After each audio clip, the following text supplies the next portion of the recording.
네, 저희 함께 하나님 말씀 보도록 하겠습니다. 하나님 말씀은 출애굽기 20장 7절 말씀입니다. 출애굽기 20장 7절 말씀입니다.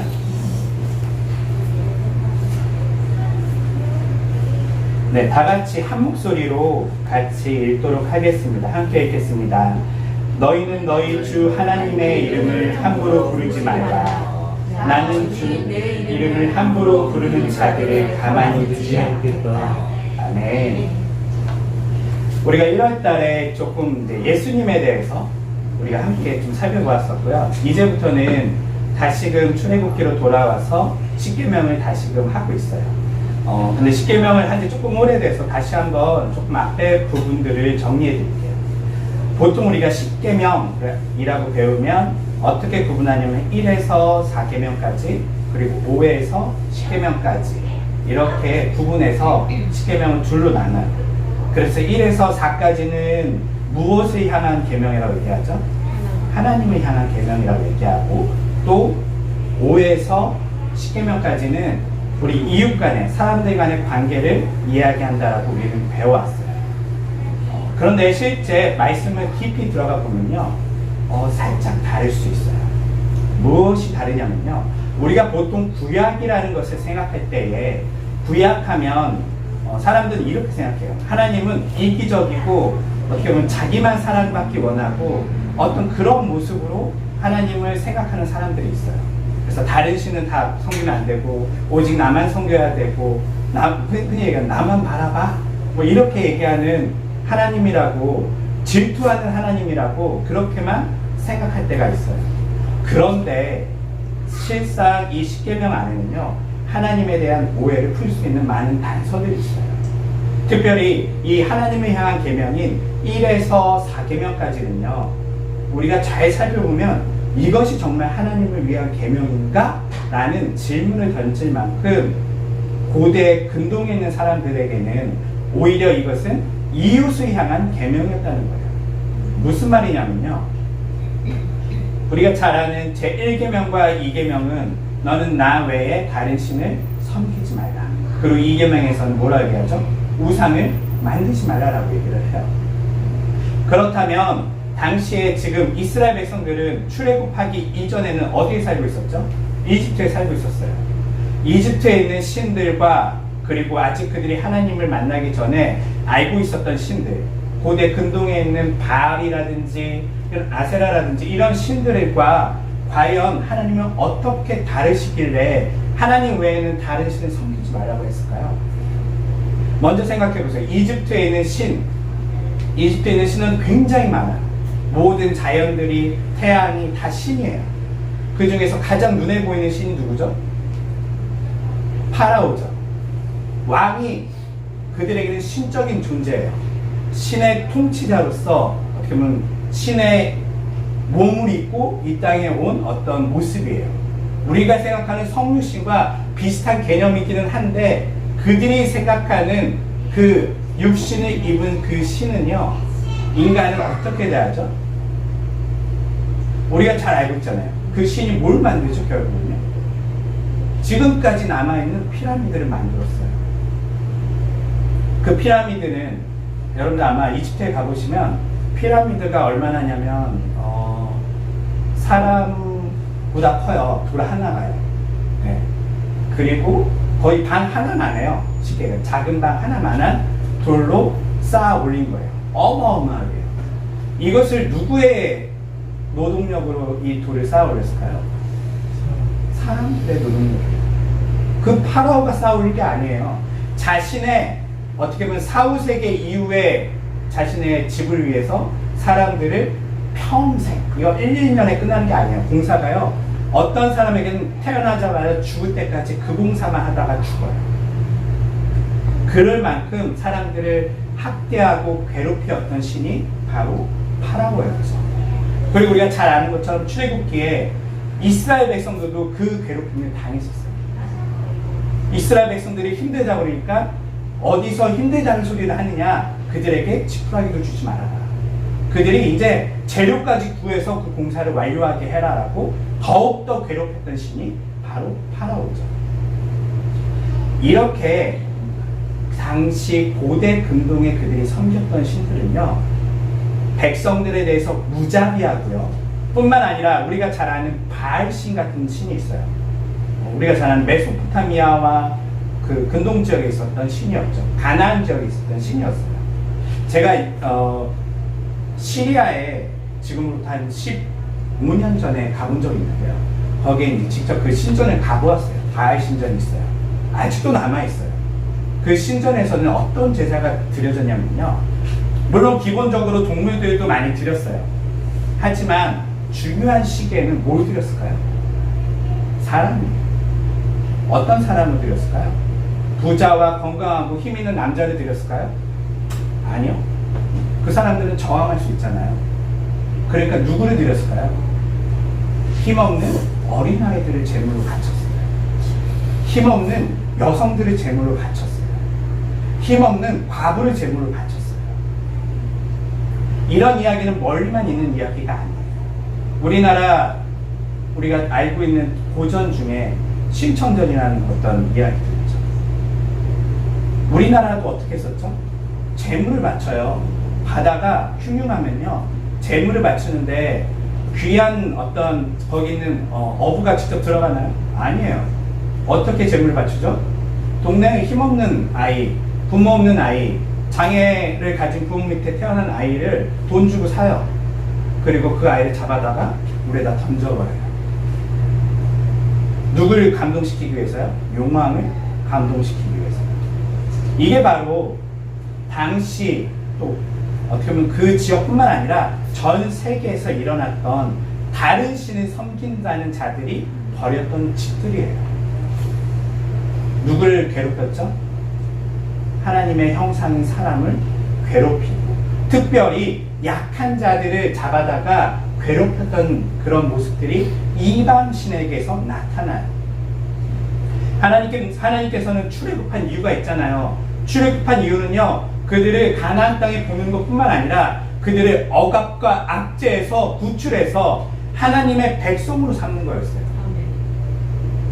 그들에게 너희들을 괴롭히는 그 파라오가 다스리는 나라가 아닌 나 여호와가 다스리는 나라로 너희를 초대하는 거예요.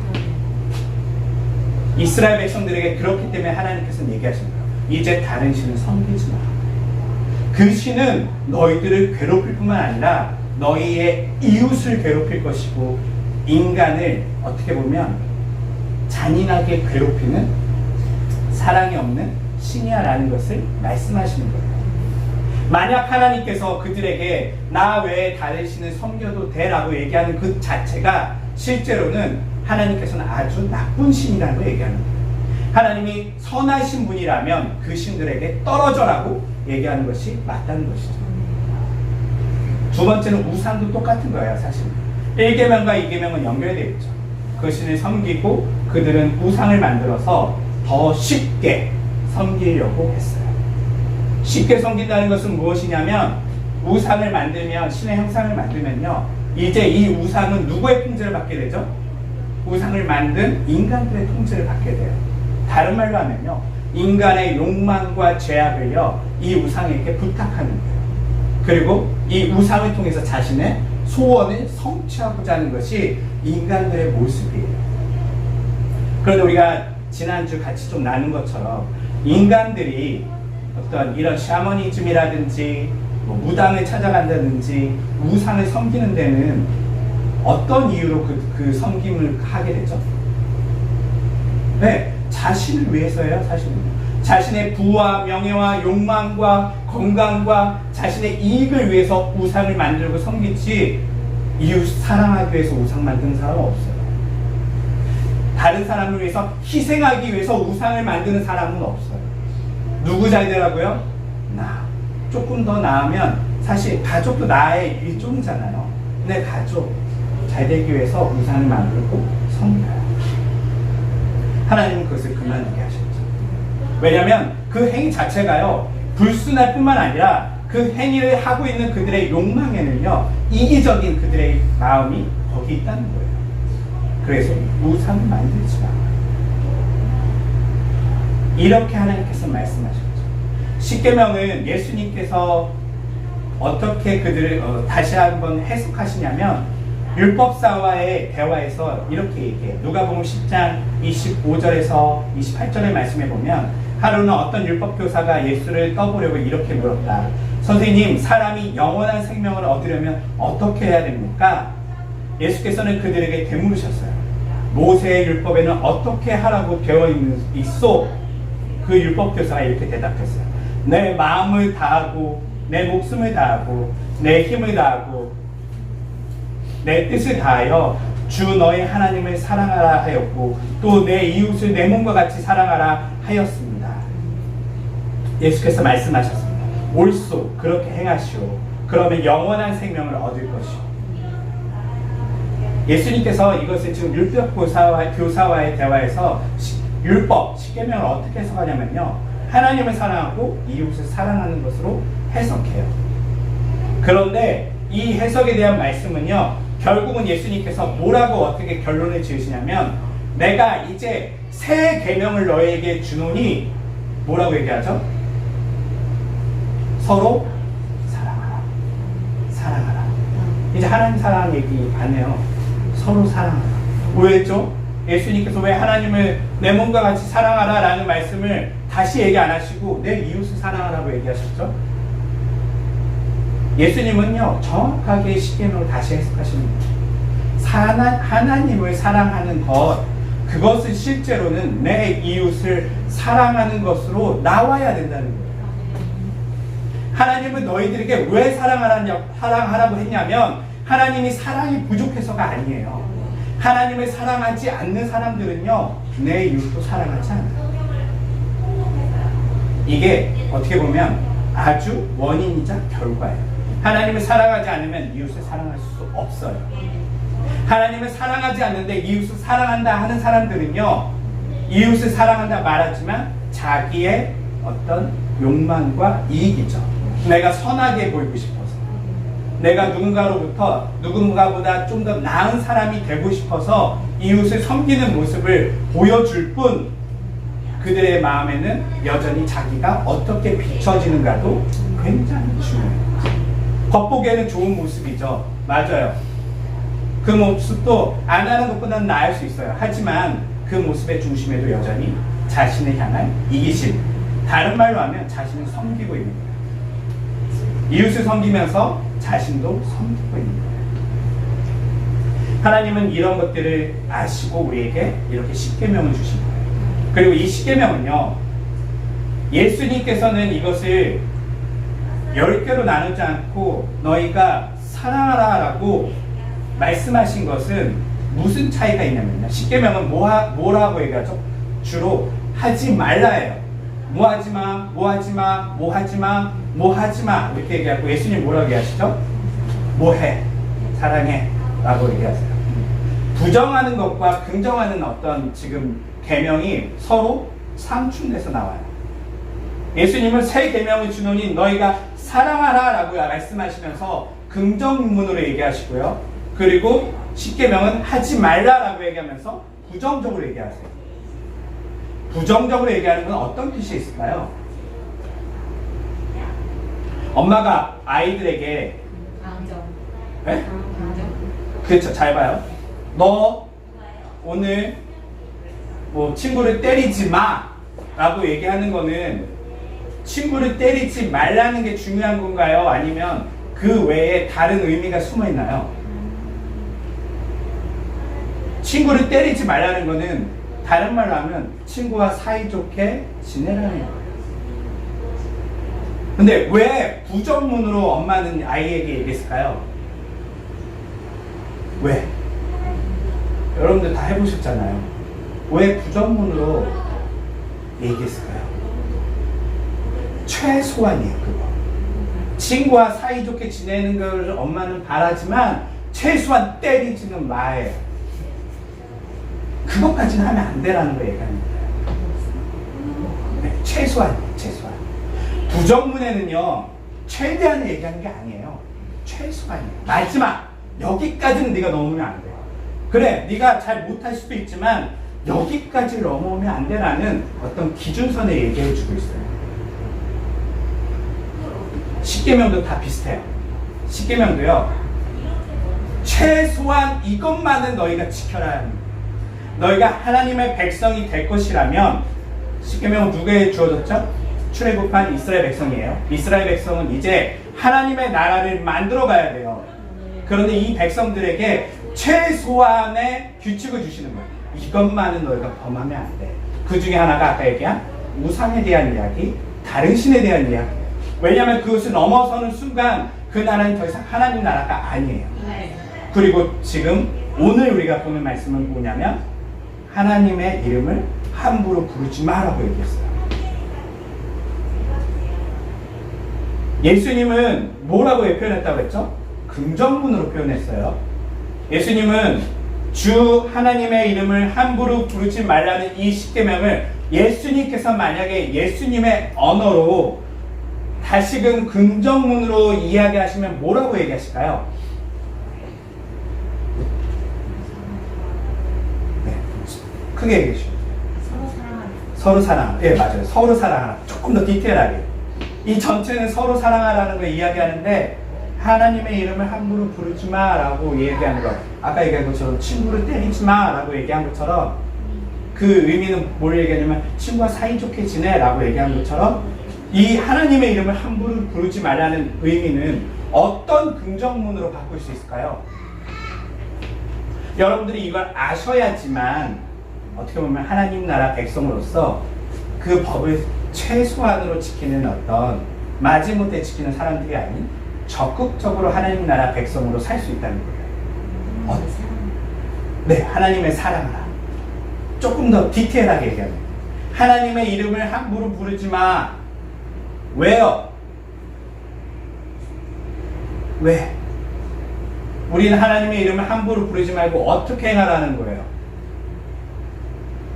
믿음의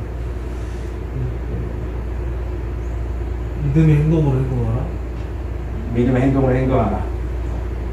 네, 뭐 유사할 수 있어요. 좋은 이야기시지만 자, 하나님의 이름을 함부로 부르면 어떻게 돼요? 하나님이 뭐가 문제가 생겨요?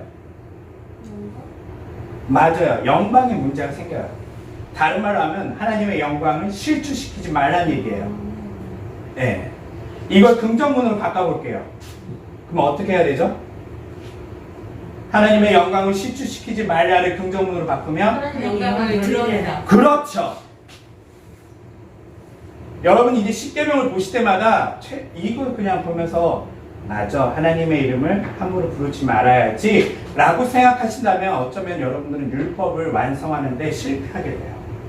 율법을 완성하기 위해서는 적극적으로 하나님의 말씀을 실천하는 사람이 되어야 되는데 이 3계명은요 하나님의 영광을 드러내는데 우리에게 하나님께서 주시는 의미가 있다는 거예요.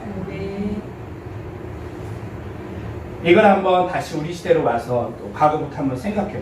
이스라엘 백성들은 하나님께서 이렇게 너희는 주 하나님의 이름을 함부로 부르지 말라라고 얘기했더니요 그들이 어떻게 이걸 실천했냐면요 하나님의 이름을 안 불러요. 진짜 어이가 없는 민족이에요. 사실은. 네. 어떻게 했냐면 그들은요 이제 말씀을 성경을 읽을 때마다요 하나님의 이름을 빼요. 부르지 않아요. 그리고 거기에 뭐라고 써놓냐면 히브리어는 자음으로만 이루어져 있어요. 기억, 니은, 디귿, 리엣 이런 자음으로만 이루어져 있고 모음은 써있지 않아요. 그 모음은 어떻게 할까요? 그냥 그들의 삶 속에서 말하다 보면 그 모음이 뭔지 알게 돼요. 네, 우리 카톡에다 기억, 시옷 하면 뭐라고 우리 생각하죠? 감사죠. 네, 맞아요. 그렇죠. 우리 그냥 알아요. 그 자음만 써놔도 이게 무슨 말인지 알아요. 그 히브리인들도 비슷해요. 하나님의 이름을 자음만으로 써놓고 말하지 않았어요. 얼마나 말하지 않았냐면 1000년이 넘는 시간 동안 말하지 않았어요. 그랬더니 나중에 이스라엘 민족들이 해체되고 지금 우리가 알다시피 100년 후에 다시 이스라엘 민족들이 나라를 세웠잖아요. 하나님의 이름을 알까요? 뭘까요? 몰라요. 네, 하나님의 이름을 여러분 뭘로 알고 계시죠? 여호와, 야훼 그렇게 알고 계시잖아요. 그거 임의로 붙인 거예요. 그냥 이응, 시옷이 있어요. 이응 시옷이 있는데 이거 뭐라고 발음해야 될지 몰라요. 그래서 그냥 임의로 모음물을 야훼라고 붙인 거예요. 그만큼 그들은요 이 3계명에 철저했어요. 절대 이름을 안 부르려고 노력했어요. 이름을 하도 안 불러서 하나님의 이름을 까먹었어요. 아예. 야훼라는 거는 하나님의 이름이 정확한 이름이 아니에요. 그만큼 그들은 이 3계명을 지켰는데 어떤 방식으로 지켰다고요? 무식한 방법으로 지킨 거예요. 엄마가 너 집에 들어올 때 너 손 씻고 들어오지 않으면 들어오지 마 라고 얘기했더니 아이가 집에 안 들어와요. 손 씻을 곳이 없다고 집에 안 들어와요. 그게 말이 돼요? 말이 안 되죠. 엄마 보면 답답하죠. 그러면 우선 들어와서 씻던가 해야지 깝깝한 아이야 라고 하는데 바로 이스라엘 백성들이요 그렇게 이 계명을 지켜요. 그리고 이 하나님의 이름을 그들은 이제 말하긴 해야 되잖아요. 뭔가 얘기를 해야 되니까 뭐라고 표현하면 그냥 주라고 표현해요. 로드, 주님이라고 그냥 표현해버려요. 네. 그래서 성경에 주님, 주인, 주님이라고 표현이 많이 나오는 이유는 하나님의 이름을 직접적으로 쓸 수 없기 때문에 그냥 주인님이라고 부른 거예요. 그런데 이스라엘 백성들이 이렇게 이 말씀을 지키고 실제 그들이 어떻게 살아갔냐면요. 하나님의 명예를 실추시키죠. 하나님께서는 이 계명을 주신 이유는 하나님의 명예를 실추시키지 말라는 그 명령으로 하신 것인데 그들은 이름만 부르지 않고 그들은 하나님의 백성으로 올바로 살지 않음을 통하여 하나님을 명예를 더럽히게 돼요. 그들은요 진짜 웃겨요. 하나님의 이름을 그렇게 부르지 말라니까 그건 안 부르고 딴 건 다 해요. 이방신의 신당을 가져다가 이방신을 섬기고요. 그들은요 지키는 것 같은데 하나도 지키지 않아요. 그게 이스라엘의 모습이었어요. 결국 이스라엘은 이렇게 하나님 나라의 백성으로서 하나님의 율법을 지키지 못함으로 그들은 결국은 망하게 돼요. 그래서 율법교사가 얘기하는 거예요. 율법을 알고 있는 사람이 우리 다 이거 하고 있는데 왜 우리는 어떻게 구원을 얻을 수 있죠? 왜 우리 이스라엘 민족은 로마의 식민지가 되었고 우리는 이렇게 엉망인 상태에서 어렵게 살아야 되나요? 예수님께 물어봤을 때 예수님은 율법을 잘 네가 얘기해봐. 율법은 뭐라고 써있지? 하나님을 사랑하고 이웃을 사랑하라고요. 그래 그거 하란 말이야.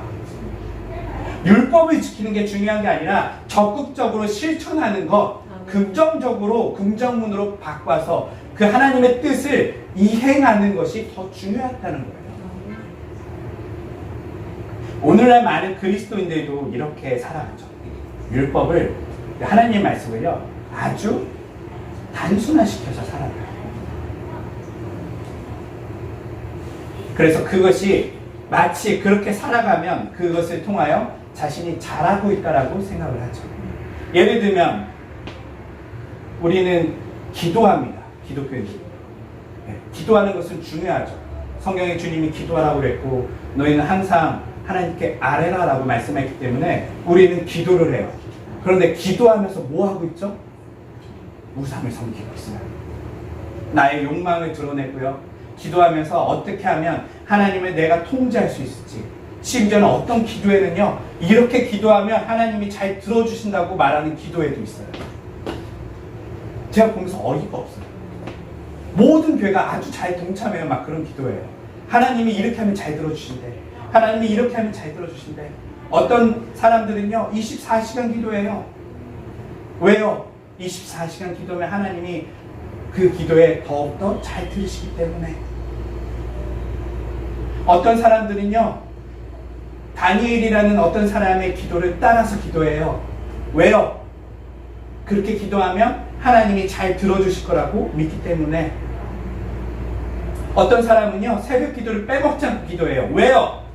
하나님을 사랑해서가 아니라 새벽 기도를 빼먹지 않고 기도하면 하나님이 복 주실 것이라 믿기 때문에. 그들 마음에 지금 뭘 하고 있죠? 실제 행위는 좋은 걸 하는 것 같아요. 기도를 하고 하나님을 섬기는 것 같지만 그들은 철저히 지금 하나님을 우상으로 만들어서 자신의 소원을, 자신의 욕망을 성취시키는 하나의 신으로, 우상으로 만들고 있다는 거예요. 이것이 우리가 하고 있는 한국 교회의 모습이고 우리 성도들의 모습이고 목사들의 모습이에요. 이때 이 모세의 율법은 다시 한번 이렇게 얘기합니다. 주 하나님의 이름을 그렇게 함부로 부르지 말아요. 네. 내가 너희들에게 그렇게 가르친 게 아니야. 내 명예를 실추시키지 마. 난 그런 신이 아니야. 너희들에게 그렇게 기도한다고 내가 들어주는 신이 아니야. 예수님께서 뭐라고 말씀하셨죠? 마태복음 6장에 보면 기도에 대해서 예수님 뭐라고 얘기하시죠? 너희는 먼저 그의 나라와 그의 의를 구하라. 긍정적으로 그걸 행하라는 거예요. 하나님의 나라를 구하고 하나님의 의를 구하는 그 삶을 살면 하나님이 예수님이 뭐라고 말씀하시죠? 모든 것을 더하시리라. 이게 예수님의 기도에 대한 이야기예요. 너희는 이방인처럼 무엇을 먹을까, 무엇을 입을까 구하지 말라. 밖에 있는 저 풀들도, 저 꽃들도, 저 새들도 하나님께서 먹이시고 입히시는데 하물며 너희들일까? 보냐? 왜 하나님을 그렇게 믿지 못하느냐? 라고 얘기하고 있어요. 하나님을 믿고 뭐 하라고 그러죠? 예수님은요? 하나님께 그렇게 매달려서 그런 기도하는 것보다는 뭐 하라고요? 하나님의 나라와 의를 구하래요. 네. 그것이 바로 이 3계명을 지키는 방법이에요. 하나님의 이름을 함부로 부르지 말라. 그랬더니 어떤 사람들은 하나님의 이름으로 아무것도 하려고 하지 않아요. 그게 아니에요. 적극적으로 하나님의 명예를 우리가 하나님의 영광을 드러내라는 거예요. 이 땅에서요. 그거 못하니까 하나님이 최소한 너 내 이름 갖고 나쁜 짓은 하지 마 라고 얘기하는 거예요. 최소한으로. 만약에 교회가 자신의 가진 것을 나누고 기득권을 내려놓고 목사라 하더라도 위대해지기보다는 겸손해진다면 하나님의 명예가 올라가겠죠. 그런데 거꾸로예요. 근데 이런 일들이 그 교회만 일어나나요? 아니요. 한국교회 많은 성도들도 그렇게 행하고 있고요. 또 많은 목사들도 여전히 이렇게 살고 있어요. 하나님의 명예를 실추시키는 거죠. 이제 어디 가서 기독교인이라고 얘기하는 게 너무 창피해요. 카페에 있으면 사람들이요 막 뭐라 해요. 목사라 그러면 막 한국 교회 왜 그러냐. 뭐 다 교회 문제예요. 뭐 어떤 교회는 서울에 또 어떤 교회는 지금 뭐 재개발하는데 땅 알박기를 하고 뭐 이런 교회도 있고, 예, 다양한 교회들이 있어요. 그게 왜 그러냐? 그들이 하나님의 명예를 실추시키고 있죠. 대대적으로. 교회는 근데 어떻게 구성되어 있죠? 성도들로 구성되어 있어요. 성도들이 지금 함께 그 일을 동참하고 있는 거예요. 명예를 실추시키는 거예요. 이러니 하나님께서 한국 교회를 지금 심판하지 않고 기다리실 이유가 있겠습니까? 한국 교회가 성장이 멈춘 이유는요, 한번 생각해 보세요. 과거에 70년대, 80년대 한창 한국교회가 성장할 때 한국교회의 모습은 어땠었죠? 제 기억으로는요, 한국교회가 그렇게 부자 아니었어요. 가난한데 이웃에게 막 뭘 퍼줬어요. 맨날 나눠주고, 어려운 사람 돌보고, 옆집에 힘든 사람 있으면 괜히 오지랖 넘게 가고 계속 도와주고, 이게 한국교회의 모습이었어요. 적극적으로 선을 행하고 있었었죠. 자신의 것을 나누고 있었죠. 지금 우리의 모습은 어떻죠? 이런 모습이 이제 없어요. 한국교회는요, 그때 성장한 그 힘을 가지고 부와 명예와 권력과 큰 예배당과 화려한 그 성전을 그들이 짓고 거기서 왕노릇하고 싶어 하죠. 이러다 보니 하나님의 명예가 오히려 실추되었어요. 그런데 아이러니하게도 그런 일들을 행하는 자들이요, 다 뭐라고 얘기하냐면요, 하나님의 명예를 위해서 큰 건물을 지어야 된대요. 하나님의 명예를 위해서 큰 목사님이 나서야 된대요. 하나님의 명예를 위해서 우리가 합심해서 이 나라를 세워가야 된대요. 반대예요. 하나님의 명예 완전히 실추시키고 있죠. 하나님의 명예는 어떻게 해야지 올라갈까요? 그냥 적극적으로 봅니다. 우리는 이것을 예수님을 통해서 알 수 있어요. 예수님은요, 이 땅에 하나님의 명예를 다시금 회복시키셨죠. 어떻게? 성육신은 굴욕적이지만 그 굴욕적인 상황에서 예수님은요, 겸손이 무엇인지 보여주셨어요. 높은 곳에서 낮은 곳에 오셔서 섬기시는 하나님이 누구신지 예수님을 통해서 하나님을 영화롭게 했고요. 그리고 예수님은요, 아무도 만나주지 않는 그 이웃을 돌봄을 통하여 친히 그들과 만나서 밥을 먹고 대화하고 그들을 사람 취급해 줌을 통하여 하나님이 좋으신 분이라는 것을 알려주셨어요. 그래서 그 무서운 하나님이 아닌 하나님은 너의 친구 같은 분이셔라는 것을 보여주셨죠. 뭐 이런 일들은 너무 많아요. 예수님을 통하여 하나님은 영화롭게 되셨어요. 뿐만 아니라 십자가 사건은 어떻죠? 십자가의 사건은 굴욕적이에요. 어떻게 위대한 하나님이 인간의 손에 의해 죽을 수가 있어요. 그것도 벌거벗겨져서 그 나체로 십자가에 달렸어요. 명예로운 죽음도 아니에요. 그런데 예수님은 그것을 영화롭게 하셨어요. 예수님은 십자가에서 그들을 용서하셨어요. 저들의 죄를 하나님께 용서해달라고 말씀하셨고요. 그리고 예수님은 죽음을 통하여 이제 우리의 죄를 사하시고 뿐만 아니라 예수님은 죽음 이후에 부활을 통해서 하나님의 영광을 드높으셨어요. 죽음조차도 하나님의 영광으로 바꾸신 분이 바로 예수님이시죠. 이것은 우리가 고민해 봐야 돼요. 나는 정말 하나님을 어떻게 영화롭게 할 수 있지? 그런데 우리가 앞선 이야기한 믿음의 선배들과 예수님을 통해서 우리는 알고 있는 게 있어요. 먼저는 내가 어떻게 될 때 하나님이 영화롭게 되던가요? 낮아질 때예요. 내가 섬길 때예요. 내가 돌볼 때예요. 내가 희생할 때예요. 그때 하나님이 영화롭게 돼요. 참 희한하죠. 내가 성공하고 내가 뜨면 하나님이 영화롭게 될 거라고 많은 사람들은 이야기하는데요. 실제 역사에서 일어난 하나님을 영화롭게 한 사람들은요, 낮아지고 내려오고 매맞고 힘들게 자신의 인생의 무게를 담당한 사람들이요, 하나님을 영화롭게 했어요. 오늘날 우리는 그런 그리스도인들이 나와야 된다는 거예요. 저 또한 그런 것 같아요. 이 말씀을 보면서 나는 정말 낮아지려고 하는가? 나는 정말 예수님처럼 살고 싶은가? 하나님을 영화롭게 하는 것에 대한 저를 한번 살펴보겠어요. 나는 잘 섬기고 있는가? 나는 가정을 잘 돌보고 있는가? 나는 나에게 맡겨진 일들을 잘 하고 있는가? 나는 희생하고 있는가? 나는 낮아지려고 하고 있는가? 제 욕망은 사실 그와 반대가로 가고 있더라고요. 더 많은 부를 쌓고 싶고, 더 많은 나은 삶을 살고 싶고, 더 높아지고 싶고, 더 유명해지고 싶고, 이런 마음들이 늘 충돌해요. 그런데 오늘 3계명은 우리에게 이런 교훈을 줘요. 그것은 하나님의 명예를 실추시키는 거야. 내 이름을 함부로 부르게 하지 마. 나는 그런 하나님이 아니, 희생하고 돌보고 섬기고 사랑하는 사람들의 하나님이야 라는 예수님의 그 뜻을 다시금 저는 기억하려 합니다. 사랑하는 성도 여러분, 율법은 우리에게 최소한을 얘기하는 거예요.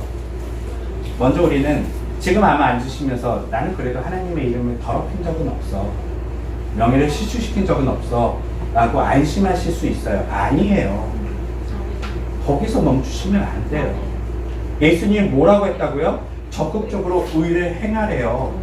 적극적으로 사랑하래요. 적극적으로 섬기래요. 너희가 서로 사랑하면 세상이 하나님이 어디 있는지 알게 되리라 라고 얘기하고 있어요. 하나님이 누구신지 알게 되리라 라고 얘기하고 있어요. 이 땅에 사람들이 하나님 보고 있나요? 못 봐요. 왜 못 볼까요? 이런 사람들이 없어요. 섬기고 사랑하고 희생하는 사람이 이 땅에 이제 없어요. 그러니까 더 이상 교회는 사람들에게 이기적인 집단으로 보일 뿐이에요. 야, 교회 사람들은 잘 섬긴대, 그들은 희생한대, 이런 얘기 이제 하지 않아요. 그들은 이기적이야 라고만 얘기하죠. 사랑하는 성도 여러분, 말씀을 정리할게요. 예수님께서는 우리에게 너희가 하나님을 사랑한다면, 너희가 나의 제자라면 너희가 나의 뜻을 지킬 것이라 말씀하셨어요. 내 계명을 지킬 것이라 말씀하셨어요. 너희가 하나님을 어떻게 사랑하는지 보여줄 수 있냐면, 예배를 많이 드리거나 종교적인 행사에 많이 참여하거나 너희가 조금 더 어떤 지적으로 더 뛰어난 사람이 돼서 하나님을 영화롭게 하는 것이 아닌, 너희가 나의 계명을 실천한다면 너희가 나의 제자인 줄 알리라 라고 말씀하셨어요. 예수님이 우리에게 말씀하신 게 뭐죠? 섬기는 거예요. 희생하는 거예요. 낮아지는 거예요. 발을 닦는 거예요. 그리고 자기에 맡겨진 소명, 자신의 인생에 하나님께서 이 땅에 자신을 부르신 그 소명에 충성하는 거예요. 엄마 아빠는 엄마 아빠대로, 목사는 목사대로, 성도들은 성도들대로 자신의 삶에 있어서 하나님께서 맡겨주신 그 영역을 충실히 이행하는 거예요. 그리고 우리가 서로 사랑한다면 어떤 일이 일어난다고요? 하나님이 누구신지 세상이 보게 돼요. 그게 바로 하나님을 영화롭게 하는 거예요. 말씀을 정리합니다. 주 하나님의 이름을 함부로 부르지 마라. 이 땅에 많은 그리스도인들이 하나님의 이름을 함부로 부르고 있습니다. 많은 성도들과 목회자들이 하나님의 이름을 함부로 부르고 있습니다. 교회가 하나님의 명예를 실추시키고 있습니다. 그때에 하나님은 이렇게 말씀하십니다. 주 너의 하나님의 이름을 함부로 부르지 마라. 그리고 예수께서는 말씀하시기를 너희는 하나님의 이름을, 하나님의 영광을 드러내라고 하고 있어요. 뭐라고? 어떻게 해요? 섬김을 통하여, 희생을 통하여, 사랑을 통하여. 그것이 오늘 우리가 배운 십계명 제3계명의 말씀의 핵심입니다. 함께 기도하겠습니다.